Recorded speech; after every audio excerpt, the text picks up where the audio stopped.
Dear students, platform of learning YouTube channel पर हम इस वीडियो में 10th क्लास की इंग्लिश सब्जेक्ट की वर्कशीट नंबर 44 को सॉल्यूशन के साथ एक्सप्लेन करने जा रहे हैं। वीडियो को पूरा ज़रूर देखें और यदि आपने अभी तक चैनल को सब्सक्राइब नहीं किया है तो इसे सब्सक्राइब ज़रूर कीजिए। तो चलिए स्टार्ट करते हैं worksheet number 44। First flight, chapter 7, glimpses of India, T from Assam. देखिए ये चैप्टर जो है वो हमारा first flight glimpses of India से लिया गया है। इसमें टी फ्रॉम असम, असम की चाय के बारे में आपको बताया गया है। Read the extract and answer the questions that follow. यहाँ पर आपको एक एक्सट्रैक्ट दिया गया है, इसे पढ़िए और फिर नीचे दिए गए क्वेश्चंस के आंसर कीजिए। तो चलिए देखते हैं कि पैसेज में क्या है। They sipped the streaming hot tea. वो सिप मतलब जो गरम गरम लिक्विड होता है, गरम चाय होती है, उसको ऐसे सिप करके पीते हैं। Almost everyone in their compartment was drinking tea too. Almost हर कोई तुम्हारे कंपार्टमेंट में तुम्हारे मतलब जैसे अगर ट्रेन के कंपार्टमेंट की यहाँ पर बात की गई है तो इसने यही बोला है कि हर कोई कंपार्टमेंट में चाय ज़रूर पी रहा होता है, पीता है। Do you know that over 80 crore cups of T R drunk every day through out the world. क्या तुम जानते हो पूरा दिन में, एक दिन की बात की गई है यहाँ पर, हर दिन में कम से कम भी 80 करोड़ कप चाय के पी लिए जाते हैं।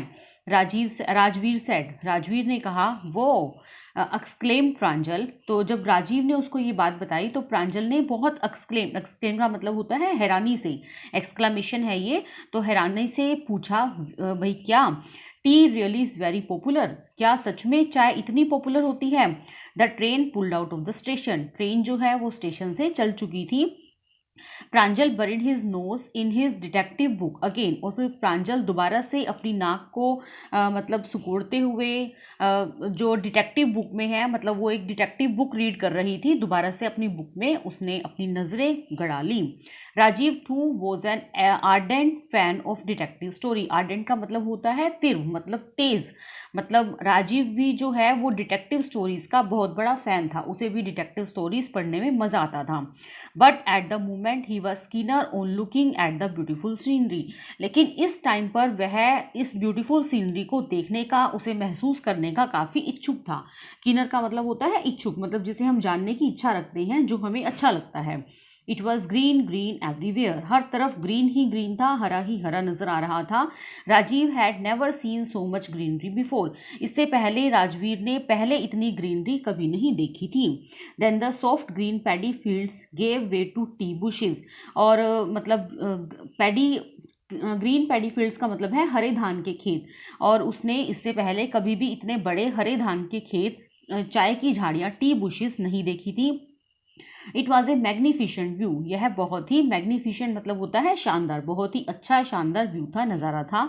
Against the backdrop of densely wooded hills a sea of tea bushes stretched as far as the eye could see. और मतलब बहुत बड़ी बड़ी झाड़ियों के बीच में से निकलते हुए चाय के खेत बहुत ही अच्छे लग रहे थे, और जहाँ तक फैल रहे थे, जहाँ तक हमारी आइज़ जा रही थी, मतलब स्ट्रेच्ड का मतलब जहाँ तक हम अपनी नज़रों को घुमा रहे थे, देख रहे थे, वहीं तक हमें बड़े बड़े टी बुशेस, चाय की झाड़ियाँ नज़र आ रही थी। तो बच्चों ये हमारा पैसेज था, पैसेज हम रीड कर चुके हैं। चलिए क्वेश्चन आंसर देखते हैं। ए क्वेश्चन में है Rajveer was on a journey to see his first tea garden he was feeling. जब उसने पहली बार इतना अच्छा टी गार्डन, ग्रीनरी को महसूस किया तो वह कैसा फील कर रहा था। एक्साइटेड, एनोबेल्ट, एनोबेल्ट का मतलब होता है सम्मानित, एनकरेज्ड या फिर एनलाइटेंड, एनलाइटेंड का मतलब होता है सूचित करना। तो वह बहुत ही एक्साइटेड था, वह इसको जानने का बहुत ही इच्छुक था। तो आपको ऑप्शन नंबर ए एक्साइटेड लगाना है। Now B, choose the option that list the pair of statement that are not true according to the given extract। आपको बताना है यहाँ पर कौन से दो पेयर ऐसे हैं जो कि ट्रू नहीं हैं। तो फर्स्ट है they had iced T in the train compartment. क्या ट्रेन कंपार्टमेंट में आइस्ड टी सर्व हो रही थी? तो ये गलत है, क्योंकि ट्रेन कंपार्टमेंट में हमेशा हॉट टी सर्व हो रही थी। Rajveer was memorised by the beautiful view outside, बिल्कुल करेक्ट स्टेटमेंट है ये। Pranjal was more interesting in reading a book, बिल्कुल ठीक है, वो बुक रीड करने में बहुत ही ज़्यादा इंटरेस्टेड थी। नेक्स्ट है pine trees grows on the slope of the mountain. क्या माउंटेन की स्लोप तक पाइन ट्रीज नजर आ रहे थे? जी नहीं, बल्कि टी बुशेज नजर आ रही थी। तो यहाँ पर ऑप्शन नंबर फर्स्ट और ऑप्शन नंबर फोर्थ गलत है, जो कि ट्रू नहीं है। तो यहाँ पर आपको option number D first and fourth को चूज करना है। नाउ नेक्स्ट आइए क्वेश्चन नंबर सी पर। The extract uses the phrase gave way, pick the option that is not used with gave correctly. तो देखिए बच्चों, यहाँ पर आपको क्या बताना है, यहाँ पर आपको एक फ्रेज दी गई है गेव वे, और आपको उस फ्रेज को यूज करके बताना है कि कौन सा वर्ड, मतलब कौन सी जो यहाँ पर मीनिंग्स हैं वो गेव वे के साथ यूज नहीं हो सकते। जैसे फर्स्ट है gave a miss, gave way a miss का कोई मतलब नहीं होता, this is wrong. Now next है ए बेल, गेव ए बेल का मतलब होता है कि गेव ए बेल का मतलब होता है जैसे किसी को रास्ता दे देना। गेव ए शट मतलब रास्ता बंद कर देना, और gave a break, a break का मतलब ब्रेक दे देना। तो यहाँ पर गेव अ मिस का कोई मतलब नहीं होता, तो इसलिए ऑप्शन नंबर फर्स्ट जो है वो गेव वे के साथ यूज नहीं हो सकता। ये वाली फ्रेज जो है वो गेव वे के साथ यूज नहीं हो सकती। Now come to question number second.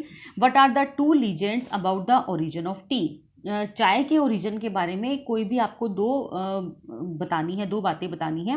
तो देखिए, पहले यहाँ पर हमने इंडियन लीजेंड के बारे में बताया है। A monk named Bodhi Dharma was once very sleepy while meditating, so he cut off his eyelids which yielded 10 plants, tea plants, और यहाँ पर आपको लिखना है बच्चों टी प्लांट्स, ठीक है। When those tea leaves are mixed with water and drunk then sleep is lost. एक बहुत ही मतलब एक साधु का नाम है ये, बोधि धर्मा। एक बार क्या हुआ, वो मेडिटेशन करते हुए ऐसे ही वंस वेरी स्लीपी, सोने को हो गए थे, तो उन्होंने अपनी नींद को खोलने के लिए चाय यूज़ करी। उन्होंने जब उसको पानी के साथ मिलाकर पिया, तब उनकी नींद अच्छे से खुल गई। चाइनीज लीजेंड, एक चाइनीज लीजेंड के बारे में देखिए। An emperor of China always drink boiled water in which suddenly some leaves fell, it took away sleep and these leaves were the name tea।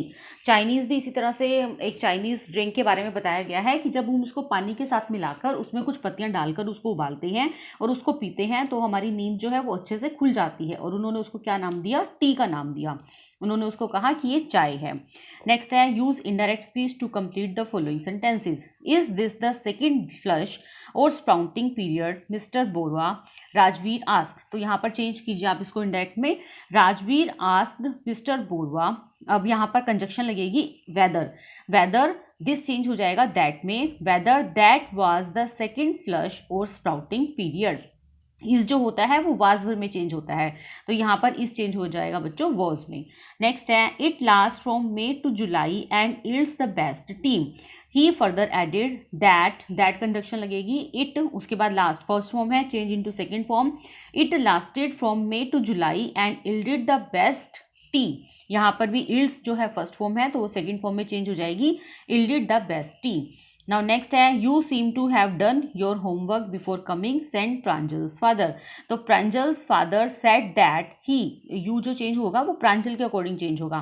Pranjal is a boy, so you have to change you in he. He had, have change होता है had में, he had already done his homework before coming. तो बच्चों ये था हमारी worksheet का पूरा सोल्यूशन। उम्मीद है आपको ये वर्कशीट बहुत अच्छे से समझ में आ गई होगी। फिर भी बच्चों यदि आपको कोई डाउट है, कोई क्वेरी है, तो वीडियो के कमेंट सेक्शन में ज़रूर पूछिए।